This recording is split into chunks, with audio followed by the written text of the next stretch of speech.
Ooh, doggy. This is Tishomingo State Park. I just barely fit on the pad there. This one looked better than some of the others, thank heavens. Looks like it's kind of starting to erode a little bit, but most of my weight is up this way, so it's narrow. Our step out, second step out is a doozy, so you're gonna have to watch that. But we got in okay. Hey, it is what it is. I think I just picked one that was 35 feet, maybe 40. So right on down there is where the lake is. You have to come down these steps right here to go on out to the lake. And I guess that's our grill, maybe our picnic table down there. So this was about 2.5 hours, 3 hours drive, not very far. So we at least made it okay. Glad to be here. Glad to be anywhere. And we have trees again, so I'll be on the roof cleaning it off again. Lots of pine needles. But we shall enjoy the area and do what we can. I just met a couple, said there's a real nice hiking area here. So I will do that for sure, and maybe Linda as well. Well, we're right down that way, and the lake is over there. And I'm up at the bathrooms, so I thought I'd check these out. That's the women's, because the men's over here. Someone tore the sign off. 2 outdoor washer and a dryer. A quarter? Are you kidding me? 25 cents? Wow. I got to tell Linda about that. So I wanted to check out the men's room.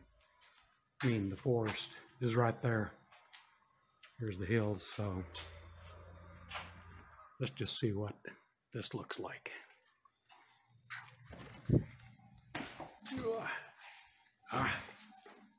I got my shirt on. It's cold. Yeah, this is not bad. I mean, hey, people mess up mirrors anyway. I mean, it's older, you can tell, but there's a shower there. Like, got a shower over there. Urinal stool. Urinal. Well, not bad. I mean, hey, what do you expect, right? Tishomingo State Park. It's probably a little old. You see on the sign they cleaned at 11/1. So we'll give that a try. There goes someone biking around. So there's more campsites along that way. You can see these down here, about the same size as the one I got. Maybe a little longer, I'm not sure. Oh, that one's definitely shorter. Those are short up past us. I was hoping they'd get longer as we came down. They did just a little bit. So let's, we'll see what's going on. It's Sunday afternoon, and it's chilly. It's in the low 60s.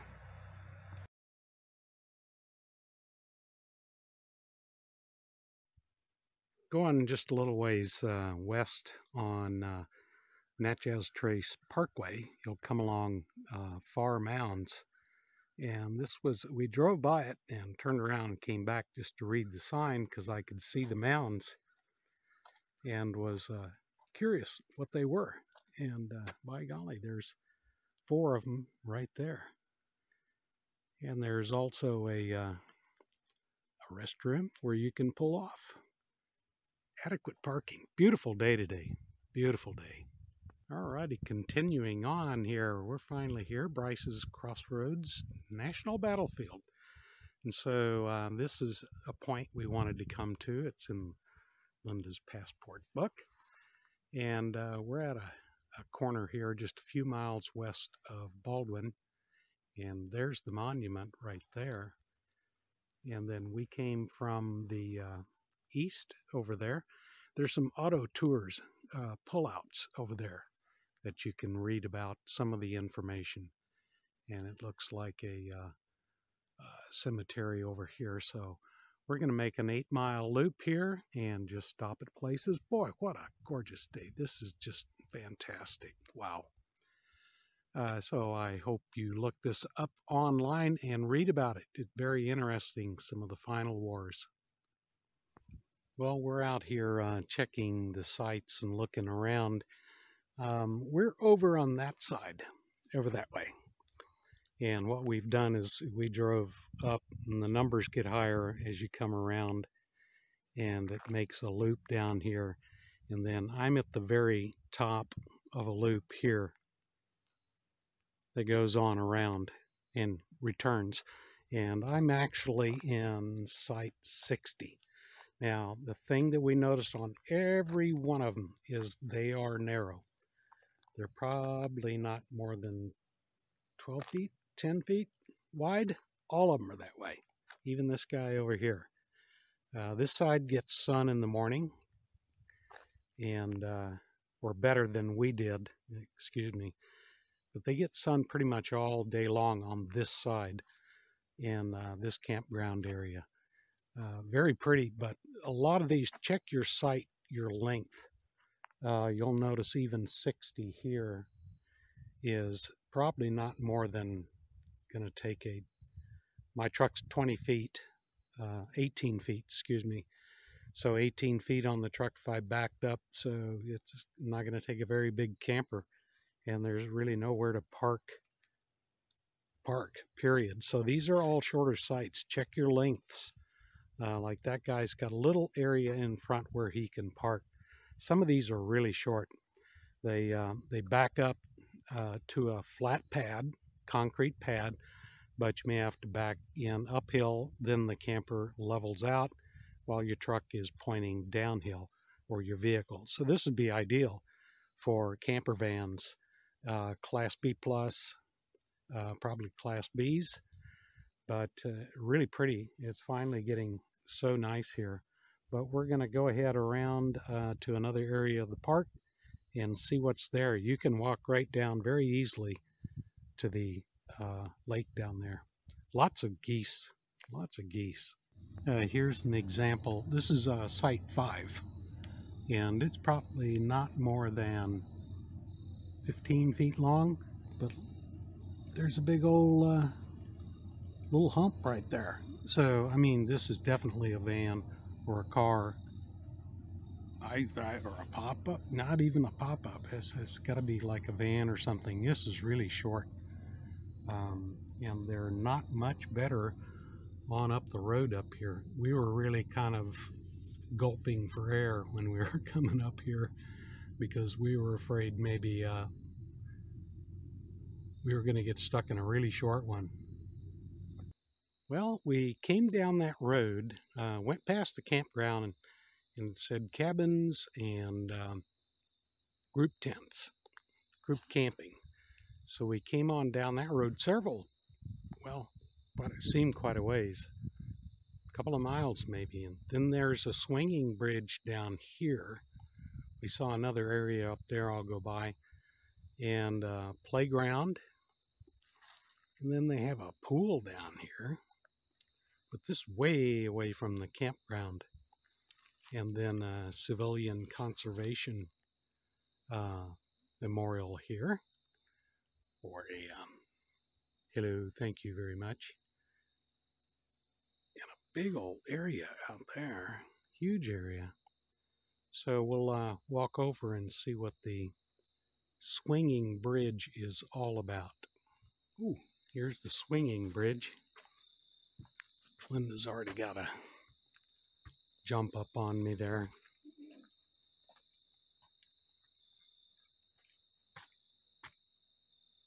It's a really pretty area here.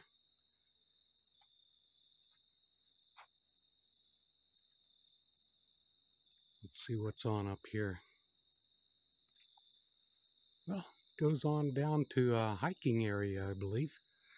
Need to read over the map pretty well and see where things go, which we haven't done yet. But boy, this bridge has seen better days. But I bet it holds up. We're just up from the pickup in the parking lot there. And this is the front of the swimming pool area. Looks like normally they'd have concessions. And I'm sure they have showers in there. Linda wanted to get a picture of the tree. And a deck out here. And then a nice big sand volleyball court. Badminton. Bocce ball. No, not bocce ball. But yeah, no one's been here for a year. It looks like. Pity. Now the pool area, and that was a frisbee disc golf area, that big open area, and looks like it goes back into the woods a little bit too. But up here, before you get down there, is a nature center, which doesn't look like it's been used probably at all this year, I'm sure. There's a big old building down there, maybe an event center or something like that. And there were some cabins that you can rent up here, and another small playground. So we're just heading on back down to the campground right now. And I did see off over this way behind this building, there's a they call family cabins. So there must be for larger families.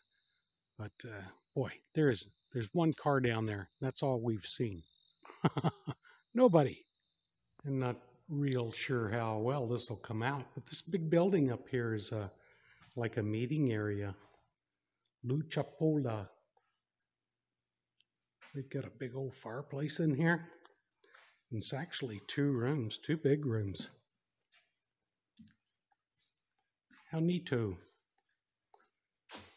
So a big old elk, maybe, down there. There's the other side of the fireplace right there. Huh, I'm surprised the door was open. Hey, if it's not shut, I'm coming in. Yeah, Luchapola, or Luchapola. Luchapola. It's a civilian conservation corps building, and we've seen them all over the place around here. So they were pretty busy around there. Did a lot of stuff. I bet this was nice in its heyday. Well, let's do a wrap up here at Tishomingo State Park. Nice view behind, huh?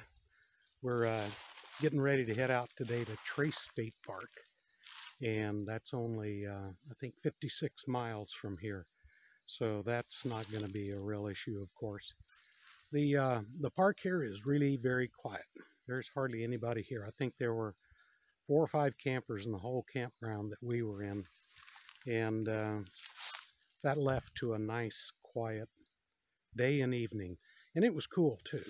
Now there were a lot of geese out there on the out on the lake out there, so they woke us up in the morning. Not this morning though. That was cool. And there were 3 or 4 big white snowy egrets, or some type of an egret for sure.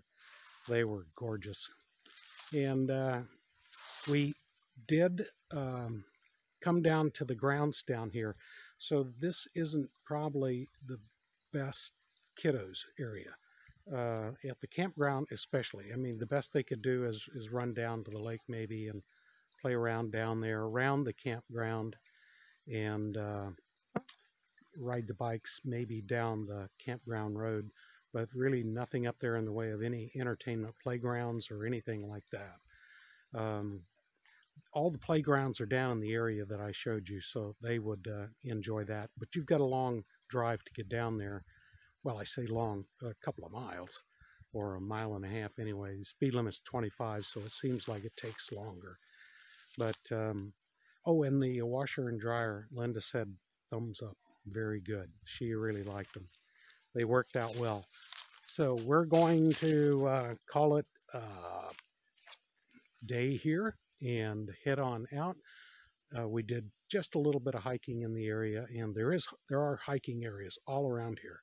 So, and right next to the Natchez Trail. So, in fact, we may have been on part of it. I'm not real sure.